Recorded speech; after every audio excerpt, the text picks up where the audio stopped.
semana y tal vez el lunes revisamos el examen. No, todavía no. Calificó el programa mismo, faltan las de escritura. ¿Cuál es el examen final? 22 puntos. 22. 30, 3, 2, 22. 32 puntos. Las de escrituras como 10 puntos.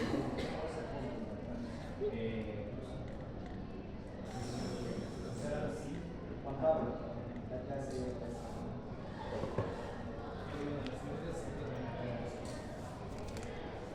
Tienes que crear el chocolate.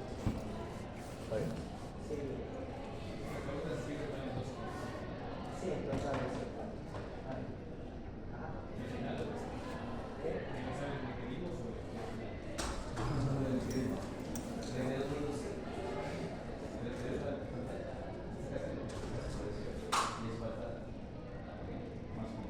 Al menos son 10 puntos, pero son 12. 22 puntos. Son 14. ¿Ya? A ver, entonces, nos falta revisar, hoy día vamos a revisar las pruebas diagnósticas de regresión, vamos a hacer la clase de hoy. El día de mañana vamos a hablar sobre regresión logística. Estamos aquí, perdón. Entonces vamos a hacer pruebas diagnósticas y mañana hablamos sobre regresión logística. Este laboratorio 3 van a trabajarlo en sus casas, como hicimos el 2, ¿no? Van a trabajarlo de esa manera. Y la próxima semana vamos a hablar de este último tema que da de esta manera. Tal vez aquí me tome un tiempo para terminar, si no avanzo mañana, revisión logística aquí. Y terminamos con la tamaño de muestra. Y el parcial quedaría para esta semana, habría que ver el día sábado igual de esta semana. Y esta semana del 13 ya no deberían tener clases y podremos reunirnos todos el mismo 13, ¿no? Que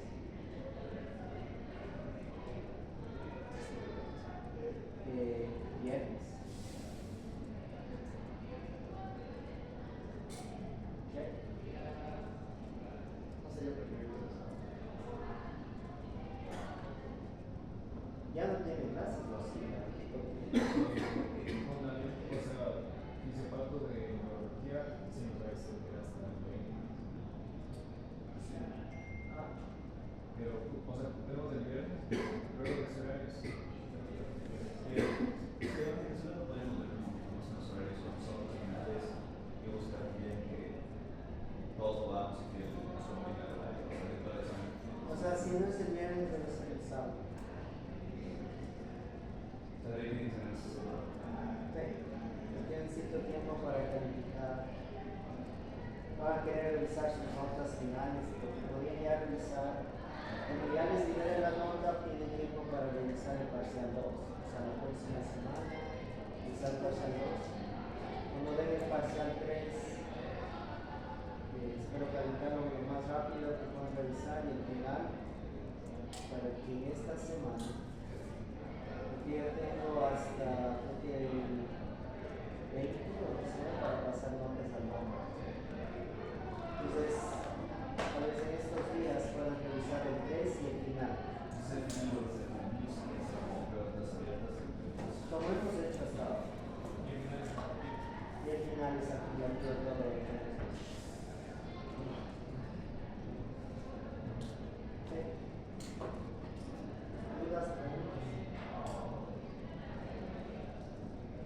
¿No?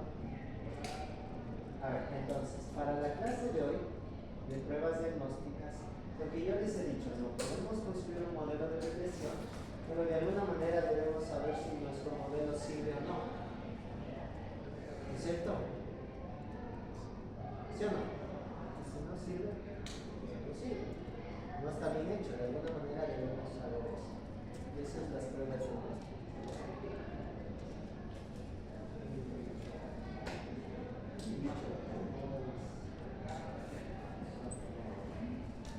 A este es por eso.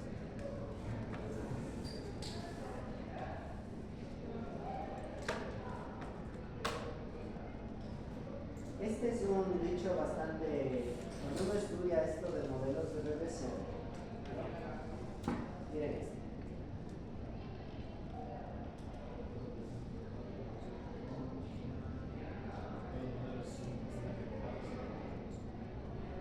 ¿Qué les dice esto?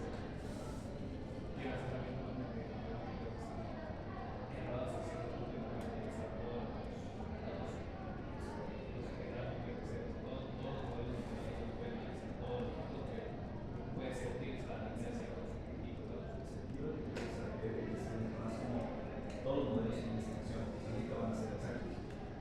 Sabemos que si hacemos una con las medidas pares, vamos a sacar la medida poblacional, siempre vamos a tener como que un rango de confianza, como somos del 90% de la confianza, pero tenemos ese 5% en el cual el valor real puede estar fuera de lo que nosotros calculamos, pero igual aceptamos que está bien, que calculamos porque es un modelo matemático, es una estimación, es algo 100% certero.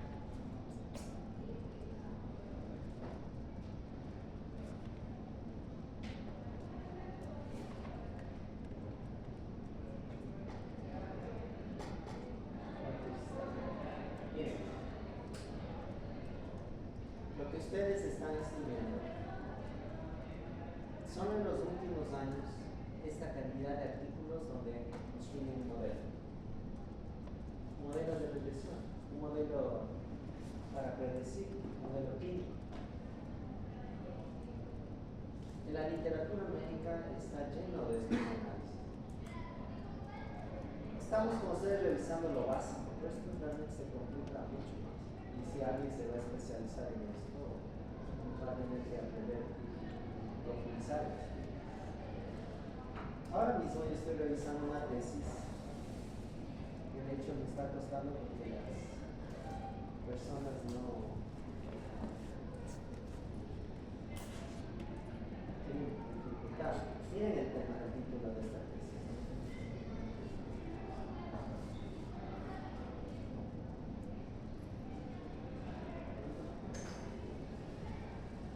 ¿Por qué análisis creen que no estamos tratando de identificar estos factores predictores? Regresión lineal. ¿Perdón? Regresión lineal. Son una regresión, no es regresión lineal. Es una regresión múltiple, aún no vistas regresión. Regresión logística. Pero no creo que a la final la variable de unas variables de Pico si no tiene, o sea, no sería tan bueno utilizar ese. No, pero eso no lo A ver, lo que queremos, lo que se quiere hacer, les cuento un poco del contexto y para que vean la utilidad, no es simplemente para que ustedes se pongan tristes cuando vienen a dar el examen y digan chulos, no me ve tan bien como que en esta clase. Pero la idea es ver la utilidad de esto. Tal vez no le encuentren ahorita, pero es útil. Estas doctoras están sacando su subespecialidad en cuidados intensivos pediátricos. O sea, ya son médicas, ya son pediatras, y no les bastó eso y ahora están sacando su subespecialidad en cuidados intensivos pediátricos. O sea, es un médico intensivista especializado en niños. Cuidan de los niños de las UCIs. ¿Sí? Entonces, los niños que van ahí usualmente los que están en las UCIs están por lo general ventilados, están en ventilación mecánica. Y ustedes tal vez ya saben que uno no puede pasar en ventilación mecánica toda la vida o por mucho tiempo porque hay riesgos asociados. Uno de esos es la neumonía por ventilación, ¿no? Se llama neumonía nosocomial, ¿no es cierto? Entonces, ¿cómo saber cuándo le debe quitar la ventilación mecánica a un niño? Aquí el desenlace es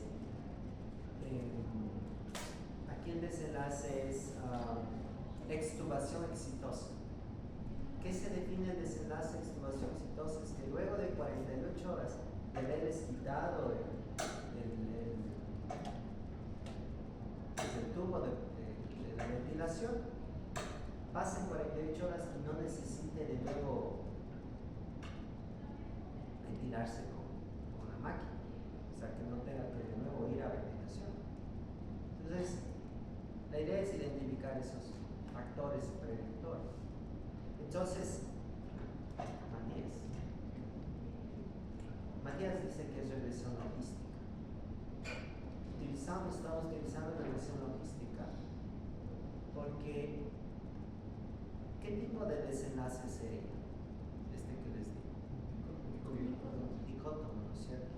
Porque es extubación exitoso sí y no. Cuando tenemos un desenlace dicótomo es una regresión logística, y la regresión logística da odds ratios. Eso vamos a ver en la siguiente clase, específicamente el tema de horas. Pero la idea, y aplica también a la regresión múltiple,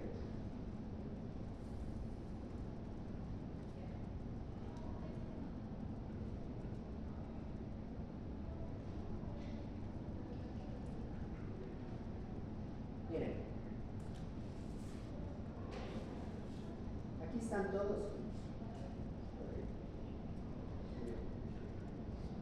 Aquí están todos los predictores que las doctoras están evaluando.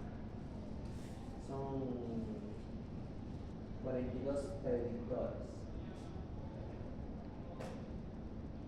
Para saber cuáles de esos les va a ser bien viables, para saber cuándo va a ser exitosa o no la extubación. Porque qué responsabilidad. O sea, ¿cómo puedo guiar mi decisión clínica si no tengo información?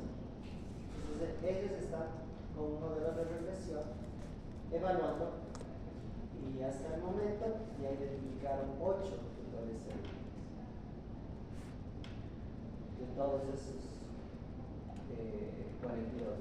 Tienen desde, por ejemplo, el Glasgow, la presión, es el número de variables. Eso es útil hacer eso y aprender.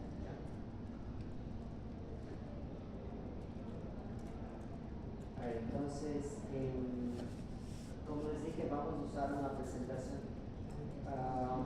Yo les puse aquí un link. Este link por alguna razón no se ha dañado. Nadie me ha dicho que está dañado, y porque veo que no lo han revisado. Y se abre esto.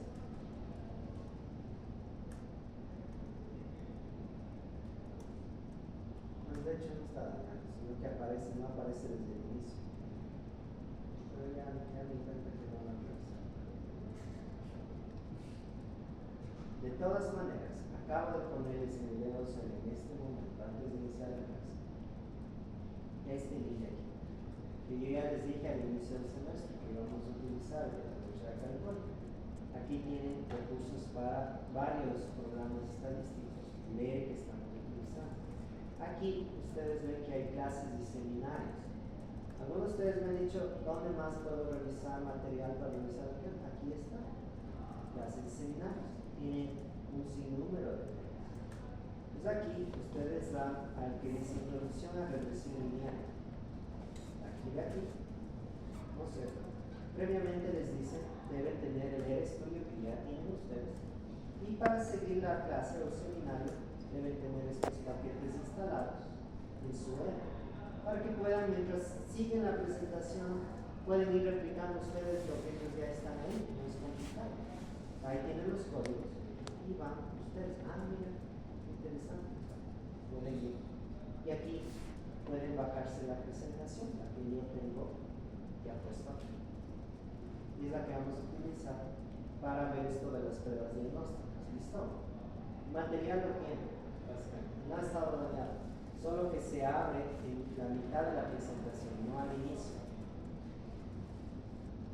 Entonces, aquí hace varios ejemplos, y lo que utiliza es una base de datos de modos capuchinos. Modos, ¿no?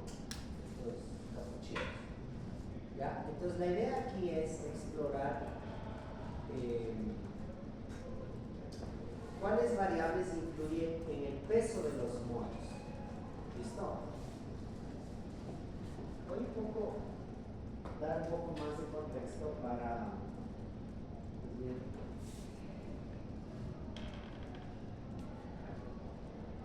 aquí lo que ya hemos visto con ustedes, ¿no es cierto?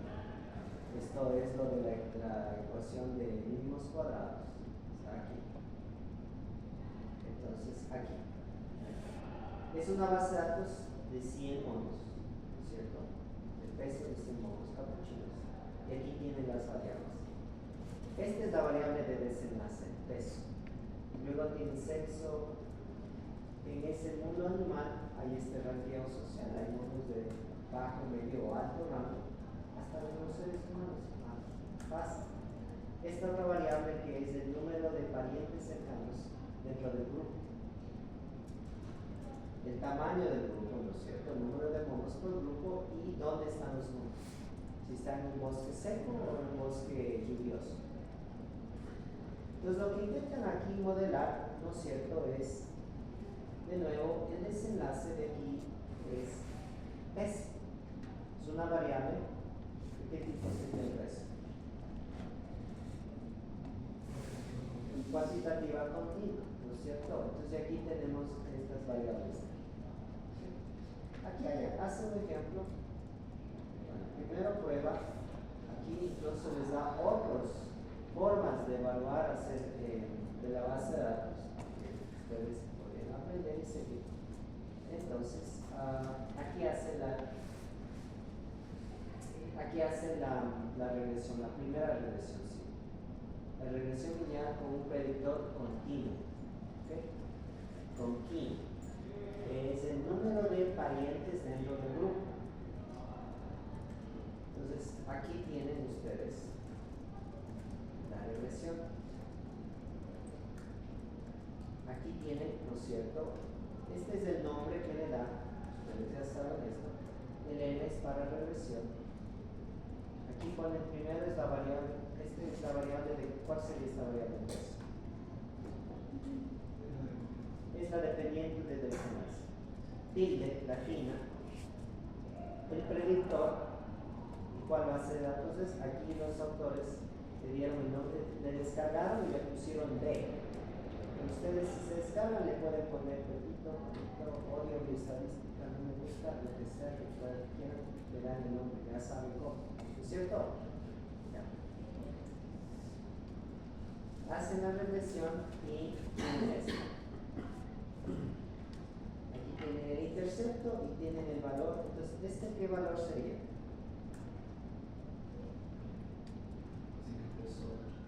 No, este es el intercepto, este es beta 0. Este es el valor del coeficiente de regresión para cuál? Beta 1, ¿no es cierto? Ya. Entonces, ¿cómo sería la interpretación de este intercepto? Este es número de parientes dentro del grupo. ¿Okay? ¿Cómo sería beta 0? El peso de los monos capuchinos cuando el número de parientes es 0. Perfecto. Es el peso promedio de los monos capuchinos cuando tiene 0 parientes en el grupo. ¿Ya? Y de beta 1. Por cada pariente, ¿cuánto sube el peso de los monos? Ya, entonces, por cada pariente que se incrementa, ¿no es cierto? El peso incrementa en promedio 0.12 kilos. ¿Ven? Ya saben, ha valido la pena las clases previas, ¿no es cierto?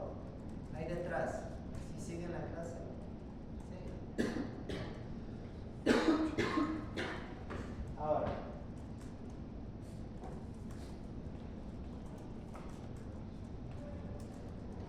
aquí con este código names de MK, que es la regresión, ¿no es cierto? Que es la regresión. En este objeto hay una lista de algunos componentes. Y estos de aquí vamos a utilizar para nuestras pruebas, para evaluar luego las pruebas diagnósticas. Como otro ejemplo, solo estoy dando contexto. Por ejemplo, vamos a utilizar estos fit values. Los residuales. Aquí sí vamos a utilizar los residuales. ¿Se acuerdan de los residuales? ¿Qué eran los residuales? Son esos valores que se derivan del módulo de la línea de evidencia. Las distancias, ¿no es cierto?, de la línea de tendencia poblacional con los valores observados y predichos de X y Y. Trazamos una línea que son las distancias, son esos valores residuales. Aquí vamos a utilizar ya esos valores más adelante. ¿Ok? Y estos coeficientes principalmente es con esto, porque vamos a hacer gráficos y la forma de cómo muestran estos gráficos nos va a ayudar a evaluar si se cumplen ciertos parámetros de la regresión o no. ¿Listo? Ya. Entonces, aquí, y de ahí explica aún, miren, esto es lo que ustedes obtenían, pero ya no me voy a detener en esto. Va explicando punto por punto del output, lo hace bastante básico. Esto les va a ayudar a entender mejor, les va diciendo el modelo, esto de las distribuciones residuales, va explicando el R cuadrado, el estadístico, y aquí hace la interpretación web, lo que ya acabamos de hacer. Entonces, vamos a avanzar, eso ustedes pueden.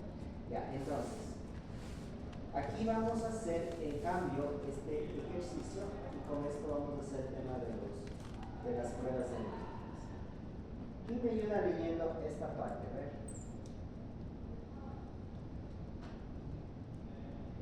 Puede ser en español, inglés, como quiera.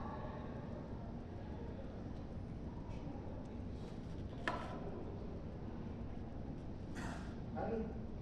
Ya dale. A cappuccino keeps making solution curves that can range from just a few individuals up to 40. As group size increases, competition for food is expected to rise. Therefore, cappuccino living in larger groups should have a lower average weight compared to those in smaller groups. Ya, gracias. Entonces, hicimos una regresión simple, ¿no es cierto? Mirando el número de parientes. Ahora vamos a tomar la variable tamaño de grupo, ¿no es cierto?, para ver si está relacionado con el desenlace, el peso. Como dice aquí, mientras más gente hay más bocas que alimentar, entonces deberían pesar menos, ¿o no? Es la lógica, ¿no es cierto?, es lo que dice. Entonces, aquí está ya la regresión. Miren, ustedes pueden en su R, pueden poner estos códigos, bajarse la base de datos y deberían obtener todo esto similar. Y van aprendiendo. Ok. Ahora, entonces, aquí, ¿cuál sería la interpretación de beta 0, del intercepto?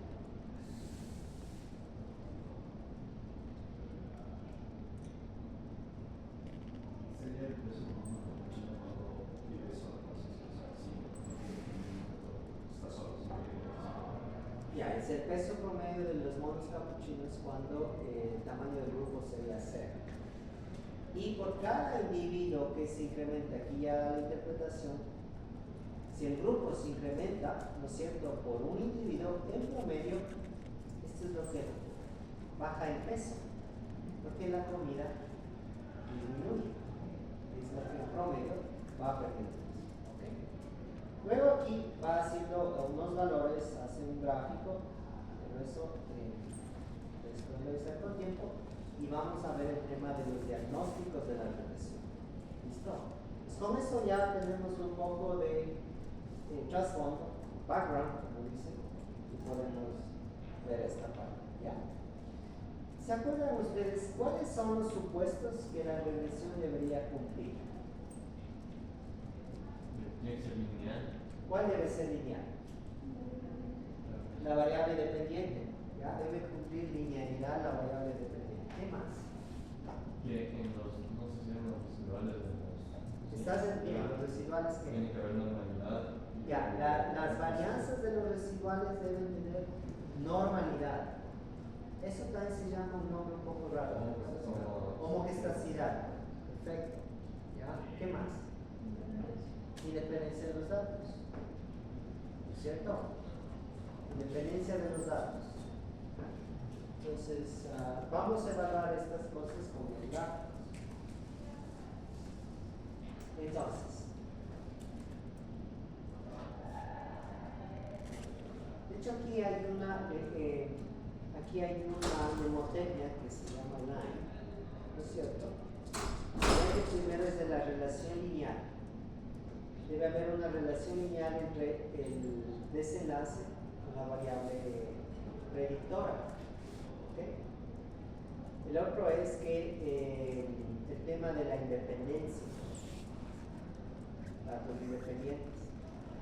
El otro es, ¿no es cierto?, que debe haber una distribución normal, el tema de la, aquí, cómo los residuales se distribuyen, ¿no es cierto?, tanto en la respuesta como en la varianza. Y esto se resume en la parte de la homogeneidad. Entonces, aquí en este gráfico les da esto.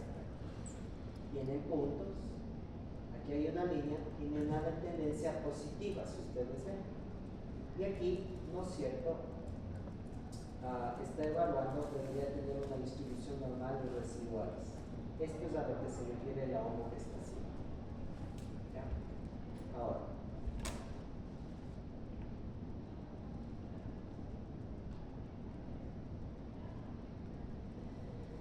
MG, ¿qué es?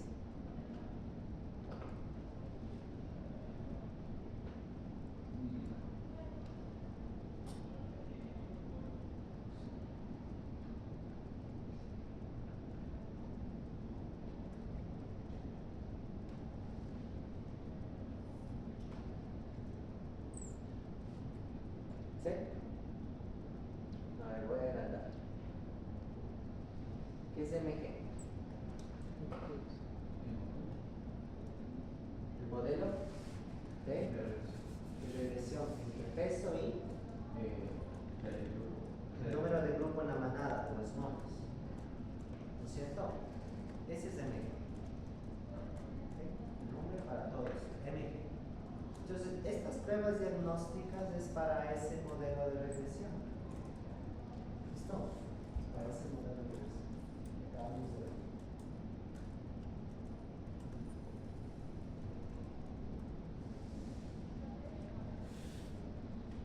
Entonces, el supuesto de la linealidad. ¿Cómo evaluamos esto? Hacemos un gráfico, ¿no es cierto?, donde en Y van los residuales y en X van estos valores de la regresión, los hidden values, los valores de ajuste de la regresión. ¿Se acuerdan? Diapositivas más al inicio, ¿no es cierto?, en la regresión ponen names, MG, y les va a dar valores residuales. Ahí hay un sinnúmero de componentes. Estos son los valores. Entonces aquí hace un gráfico, plot, MG, pone este otro código y sale esto. Estos de nuevo son los residuales con los valores de la regresión, ¿no es cierto?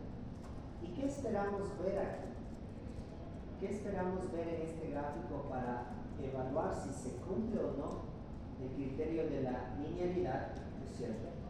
Es que esto no tenga un patrón definido. Como ven ahí, ¿no es cierto?, la línea 0, en la línea 0 hay un patrón hacia arriba y un patrón hacia abajo. No hay nada definido. Tanto los puntos están arriba de 0 y abajo de 0. Cuando tienen ese patrón, significa que se cumple el supuesto o requisito de la linealidad. ¿Cómo sería un patrón definido? No entiendo. Tendría una forma. Va a tener un patrón, va a tener una cierta tendencia. A ver si aquello.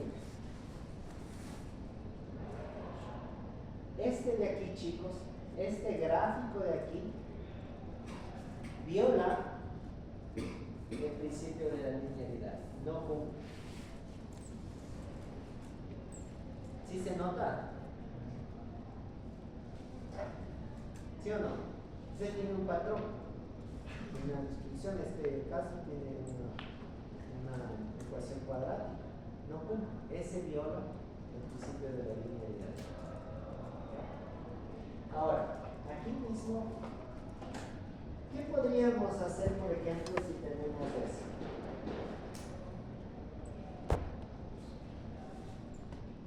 Si no hay una linealidad o simetría, ¿qué podríamos hacer? ¿Qué se les ocurre que podríamos hacer? Entonces ya no es lineal, podría ser una regresión logística. Pero tienes un desenlace continuo. Las regresiones logísticas haces cuando el desenlace es binario. ¿Qué decíamos al inicio del semestre cuando no teníamos una simetría? Puedo aplicar todos los datos logaritmo con todos los datos. Transformación matemática, ¿no es cierto? Podrías hacer eso. Podrías transformar, sea el predictor o el desenlace, podrías transformar matemáticamente dependiendo, pues, elevarlo al cuadrado o logaritmo para tener una distribución normal. Esa es una opción. O la otra, añadir estos términos no lineales, los splines en inglés. Que eso no hemos visto aquí. Ya hizo frío, ¿no? ¿Ya le apagaste? Entonces, primer diagnóstico de la regresión. Este es el patrón que ustedes deberían obtener. Y si obtienen esto, tienen un check. Su modelo que están construyendo va por buen camino. ¿Ya? Si tienen algo de esto, bien. Muy bien. El supuesto de la varianza similar o la homogestacidad. ¿Ya? Para evaluar esto, ¿no es cierto? Tenemos el mismo gráfico de los residuales en Y y de los valores, ¿cómo traducían varios? ¿Valores de ajuste o Valores ajustados. ajustados? Sí. El mismo gráfico, ¿no es cierto? Este de aquí, este mismo gráfico nos ayuda a evaluar linealidad y homogeneidad. Y se espera que tenga este mismo patrón. Vean ahora este otro patrón de aquí. Esto es clásico cuando se viola el requisito de la homogeneidad o similar varianza en los residuales. Esto es como un abanico. ¿Ya? Si ustedes ven esta forma que se va abriendo como un túnel abanico, esto está violando la homogeneidad. No se cumple similar varianza o distribución normal de las varianzas de los residuales. No se cumple. La homogeneidad se ha violado. Otro gráfico para el diagnóstico.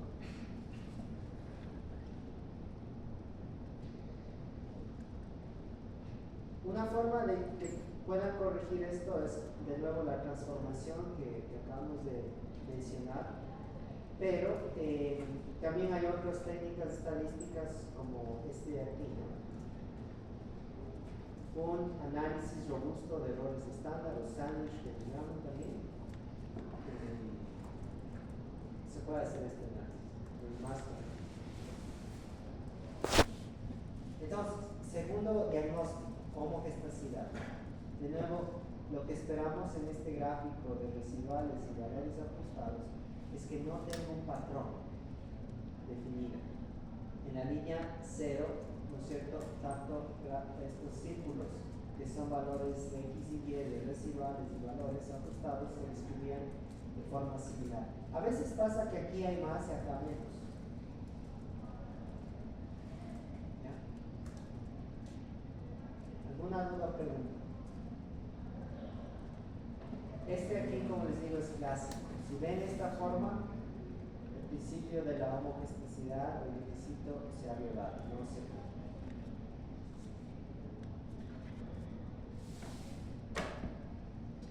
El supuesto de la independencia. Aquí uno puede, ¿no es cierto? Aquí Aquí la presentación les da una forma gráfica para evaluar esto.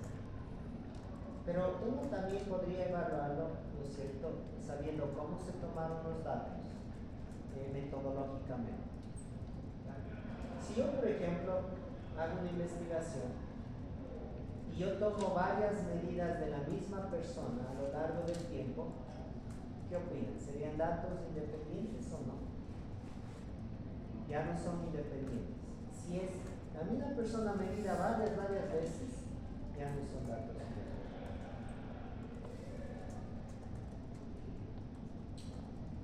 Si yo, por ejemplo, les emparejo a las personas, aquí y aquí, a los dos, por alguna variable, ¿serían datos independientes? Si están emparejados los sujetos. No, tampoco. Si yo mido, ¿no es cierto?, datos dentro de un grupo, como menciona ahí, muestras en clusters o muestras dentro de los grupos, tampoco serían datos independientes. Se violaría.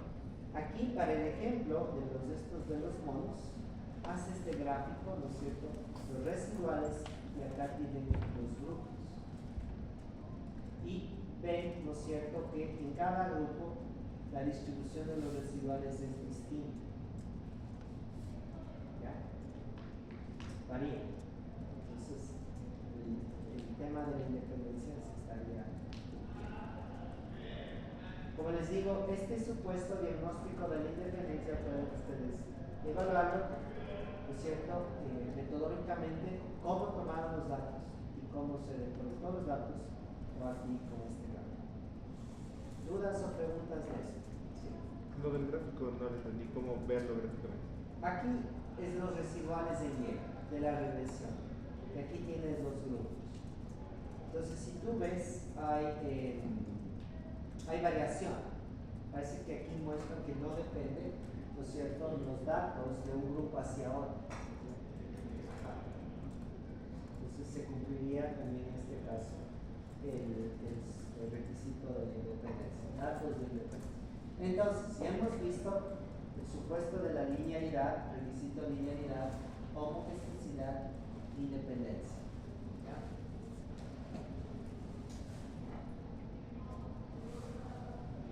El requisito ahora de la normalidad, de la distribución normal. Aquí, cuando hacíamos en los laboratorios y al inicio del semestre, utilizamos histogramas y los QQ plots, ¿se acuerdan?, para evaluar esto. Entonces, aquí vean ustedes, realizan el histograma de los residuales. Ya ven que aquí utilizamos los residuales. En todas estas pruebas diagnósticas, aquí nos sirven los residuales. ¿Listo? Miren este histograma de los residuales de la regresión. De nuevo, acuérdense, es la regresión MG. ¿Qué opinan de este histograma?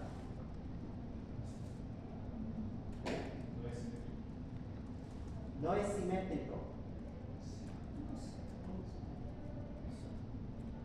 No se podría ser mejor como una relación matemática para ver si ve como estudios que son ortosis.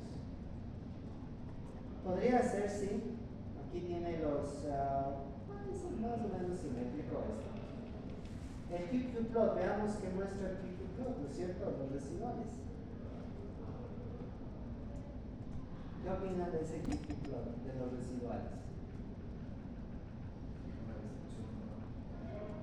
Está siguiendo la línea de tendencia, ¿no es cierto? ¿Cuándo violaría, por ejemplo, o no cumpliría la normalidad? ¿Cómo se vería en un gráfico de esto de los QQ plots? ¿Cómo se diría la línea? Como esto. Aquí, ¿no es cierto?, está violando la normalidad. ¿Ya? Entonces, aquí también está cumpliendo este requisito o el diagnóstico de la normalidad. Aquí tendrían ustedes un QQ plot que no tiene la distribución normal de los residuales, que no cumple.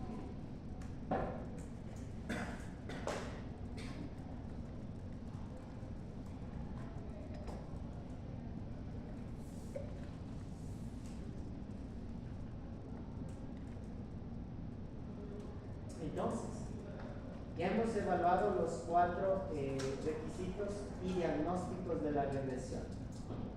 La normalidad, independencia, homogeneidad y linealidad. El mismo gráfico que tienen con residuales y valores ajustados, este mismo gráfico les ayuda para ver linealidad, les ayuda para evaluar homogeneidad, ¿cierto? Si ustedes ven esta forma de aquí como un funnel plot, se menciona así como se abre el abanico, un túnel, este de aquí ya está violando la homogeneidad, no se cumpliría. El supuesto de la independencia, cómo están tomando los datos, o pueden hacer un gráfico de estos, y el de la normalidad, un histograma o un gráfico de quartiles o QQ plot. ¿Tienen dudas o preguntas?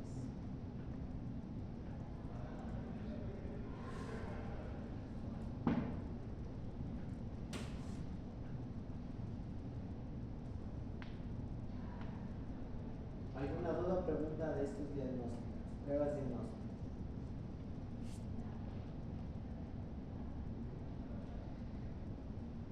Esta misma presentación también les da esto, evaluar los valores outliers, porque también pueden influir en una regresión. O aquí menciona observaciones incluyentes.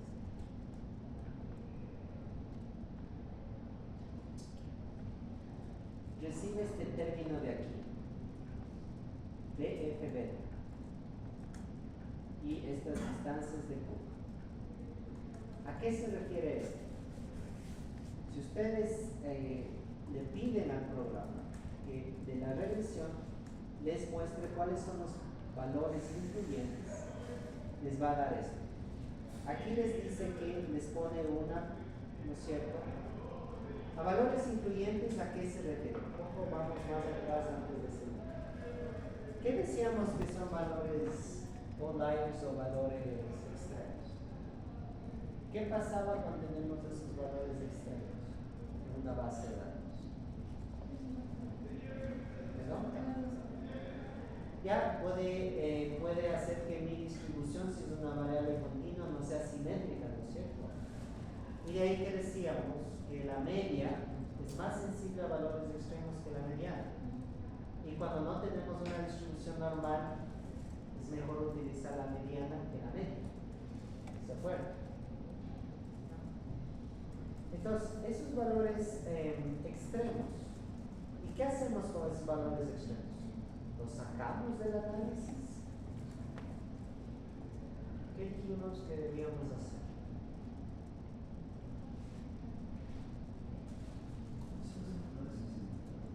Una prueba de sensibilidad. ¿Qué significa eso?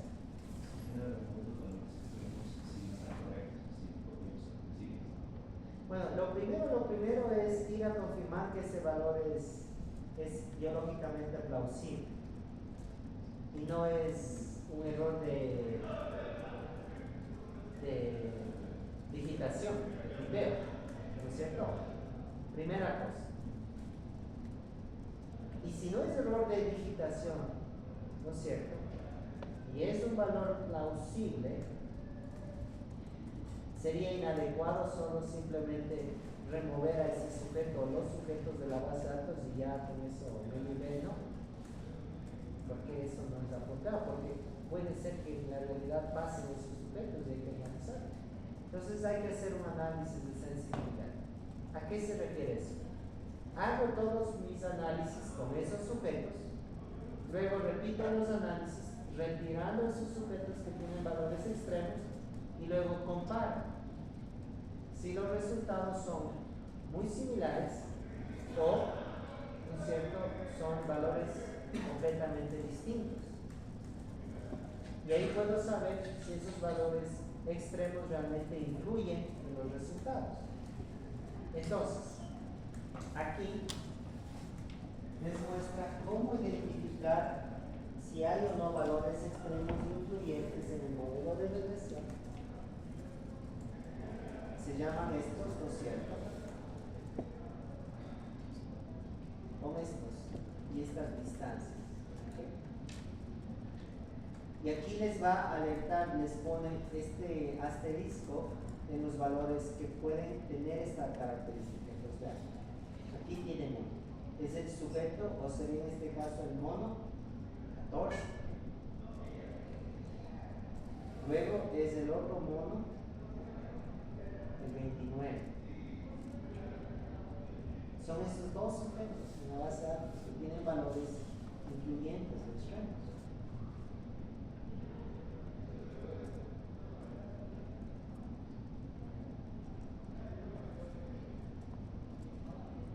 Aquí son observación 14 y 29. Le pide aquí que le dé un resumen de estos, ¿no es cierto? Y aquí está. Los valores 14, el sujeto 14, el valor 29, el valor, ¿no es cierto? Y luego de esto, miren qué hace. Aquí de nuevo repite el modelo de regresión, peso y grupo de sujetos, pero sin qué. Sin los datos de estos monos, el 14 y el 29. Luego aquí, ¿qué hacía este cbind? ¿Se acuerdan qué hacía? Yo les mostré esto. ¿Cuándo utilicé ese cbind en clase que les mostré? ¿Cuándo? Roberto, ¿cuándo utilicé eso? No me acuerdo. Capaz que no estabas en esa clase.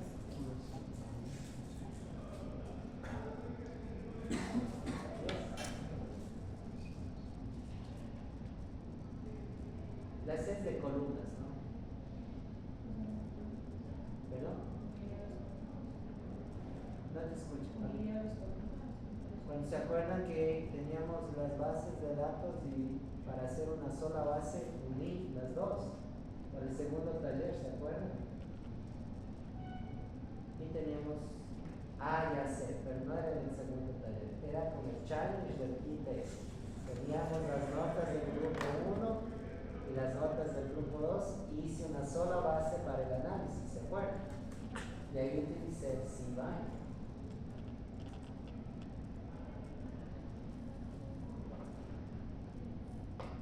Aquí utiliza este, pero es para unir, ¿no es cierto?,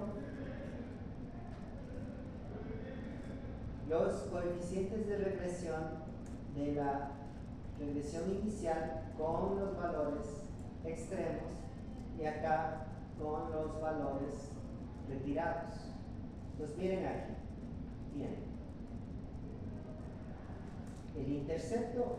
Este es el valor del intercepto de la regresión inicial que ya interpretaron.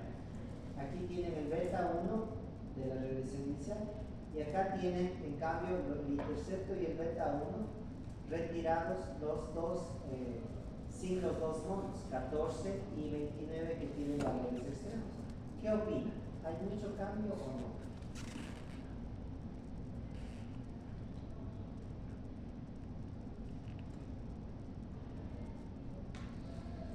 No mucho. De hecho, casi nada. Miren, el beta 0 es 3.12.6, acá es 3.14. Y acá el beta 1, aquí es.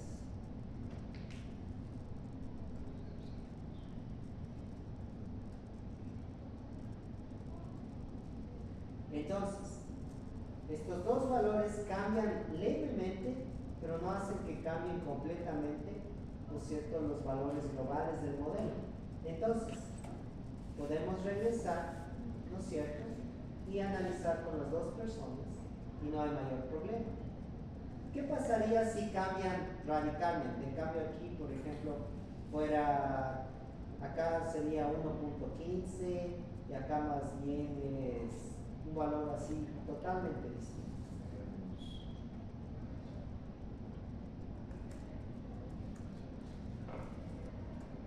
Aquí sigue, Eduardo. Diríamos que los valores sí influyen en el resultado de los datos.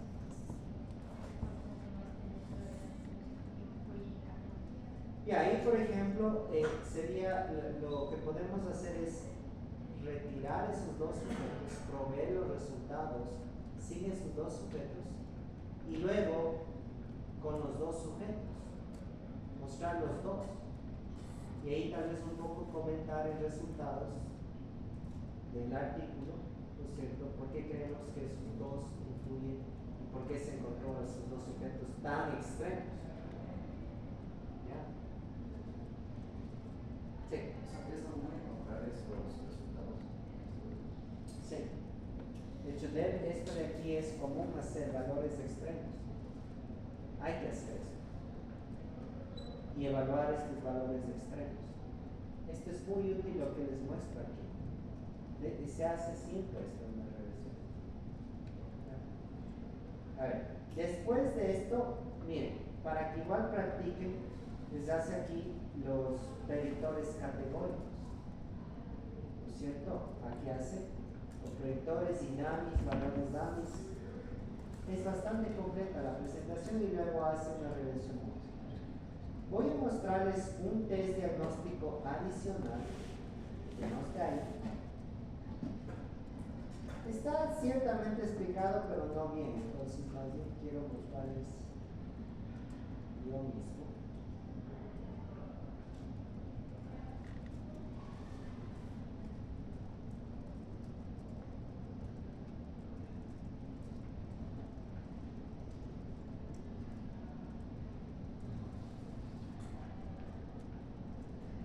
Esta es otra prueba diagnóstica que se debe hacer cuando hacemos un modelo de regresión. Se llama test global. ¿Ya?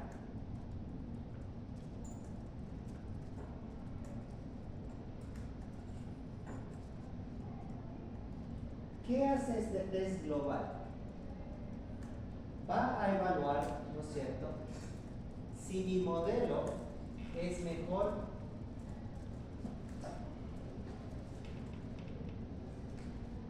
evalúa un modelo solo con el intercepto versus un modelo con predictores. ¿Ya? Repito, ¿no?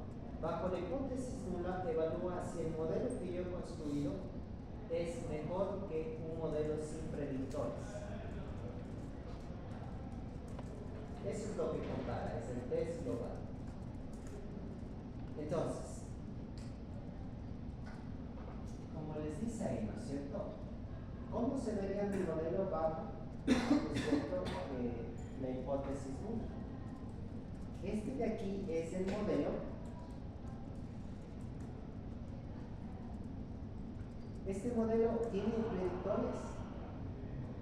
No, solo tiene beta 0, nada más. Este es el modelo nulo, porque no tiene predictores. Entonces, voy a comparar este modelo con un modelo que sí tiene predictores. La idea sería, ¿cuál sería? ¿Habría diferencia entre un modelo nulo y un modelo con predictores?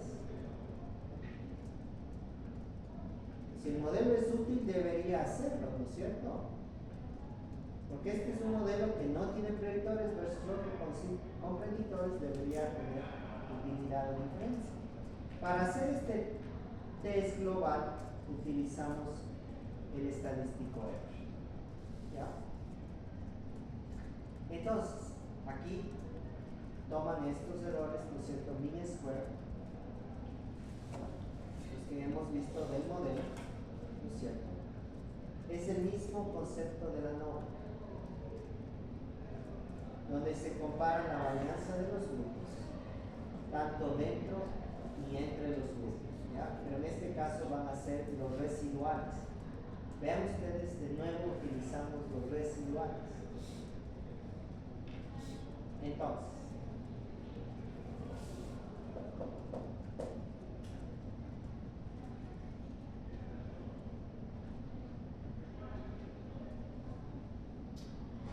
aquí ustedes tienen el valor este es el valor del estadístico F, y este de aquí sería el valor que corresponde, el valor P de este valor F en probabilidad. Este sería el valor P para todo el modelo. Entonces, la hipótesis nula. ¿Qué dice la hipótesis nula aquí?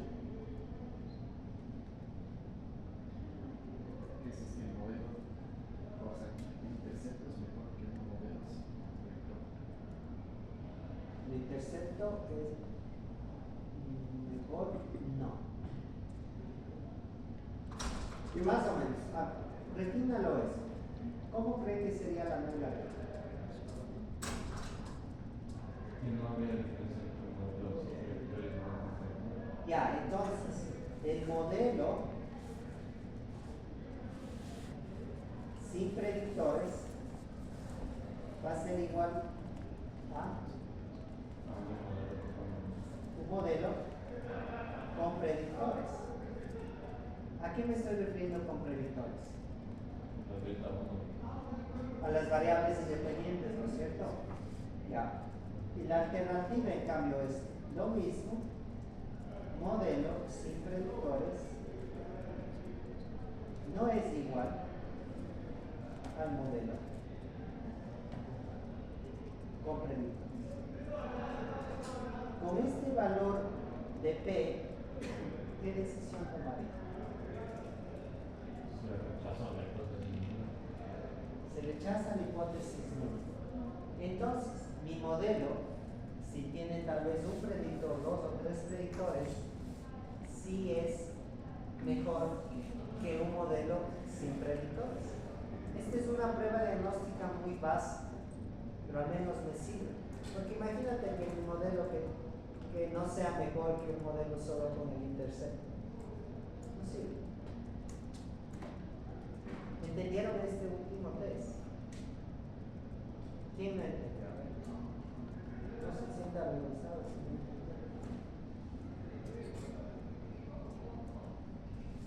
¿Alguien? ¿Dudas? Se llama el test global. De nuevo evalúa un modelo nulo, o sea, sin predictores versus el modelo que tiene con predictores. Y ahí compara.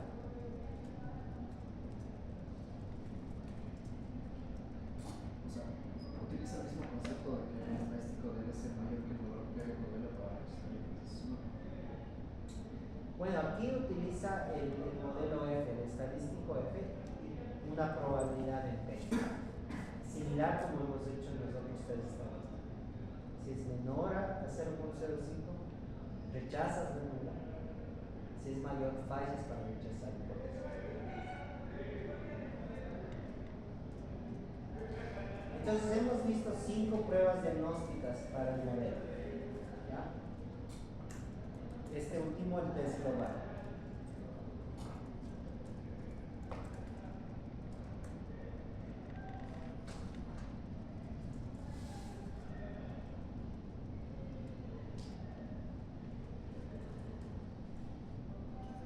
El tiempo que queda, vamos a revisar algo de lo que ya les había mostrado.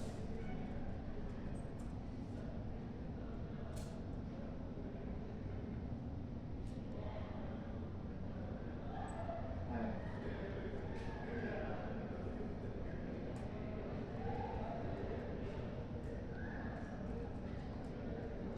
Esta tabla de aquí es de la regresión múltiple, cuando evaluábamos y tenemos un efecto de modificación o no. Y aquí le mostramos, ¿no es cierto? Este es el producto de interacción mencionado. Quiero que noten aquí el intercepto, ¿no es cierto? ¿Cómo sería la interpretación del intercepto?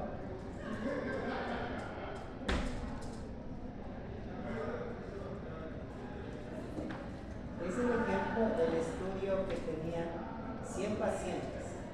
A la mitad se les dio un nuevo medicamento y a la otra mitad placebo. El desenlace era elevar el HDL, ¿no es cierto? ¿Se acuerdan? Ya. Y luego concluimos que aquí hay un efecto de modificación o de interacción de ser hombre y mujer, ¿no es cierto? hace que cambie el resultado final del HDL. ¿Cuál sería la interpretación del intercepto ahí, del 39.24? Tomando en cuenta eso. De los valores del HDL sin tomar en cuenta el tratamiento ni el sexo. Sin tomar en cuenta el tratamiento ni el sexo. Ok, pero hay que ser un poco más específicos. El tratamiento, si ustedes se acuerdan, les voy a recordarles algo de información.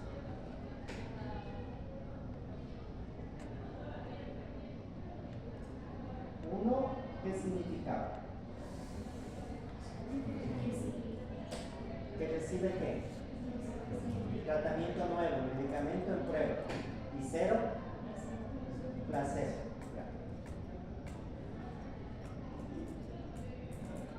Uno, ¿quién es? Hombres. Mujeres, ¿cierto? Ahora, entonces, este sería miligramos decilitro. Usualmente es las unidades de HDL de los líquidos. Este es el valor promedio de HDL ¿cuándo? En mujeres sin tratamiento. Exactamente.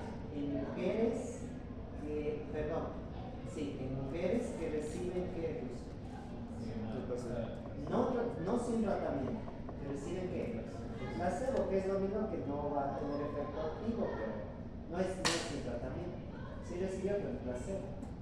Este es el valor promedio del HDL de mujeres que recibieron placebo. 39.24.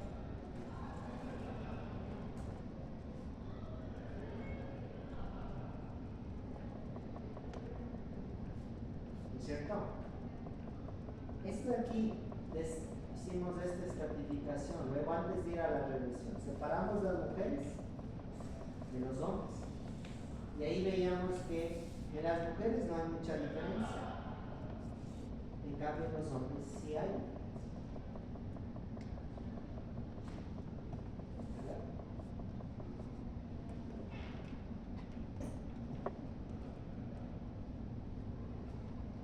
¿Cómo sería ahora la interpretación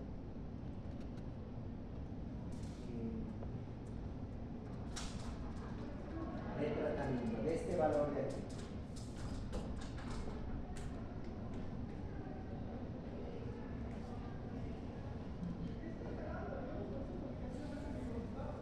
Entonces, que recibe el tratamiento, el coeficiente de regresión probable también sería la coeficiente de sexo.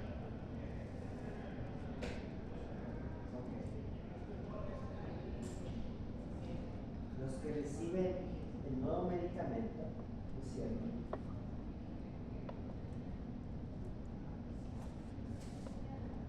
Entonces, los que reciben el nuevo medicamento, en promedio tendrían una disminución del HDL de 0.36, ¿no es cierto? ¿Cómo será con el tema del sexo?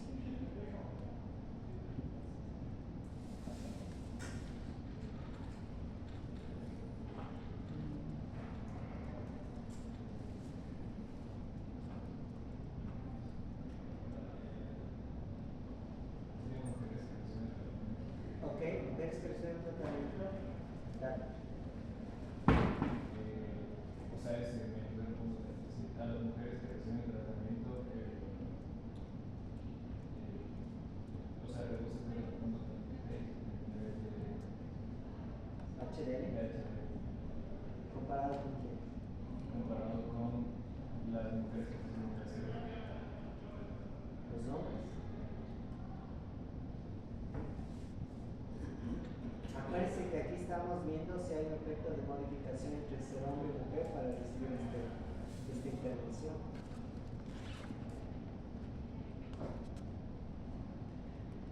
Y luego evaluamos el intercepto, ¿no es cierto? Y que por el valor P sí tiene un efecto de modificación. Esto es un poco distinto a lo que les mencionaba cuando no tienen este coeficiente de interacción, decíamos, ¿no? Este es el valor manteniendo al resto de variables fijas, constantes y ajustadas. Pero aquí tiene un efecto de interacción que es lo que queremos evaluar. Listo, chicos. Vamos a quedarnos por hoy. Mañana vamos a ver regresión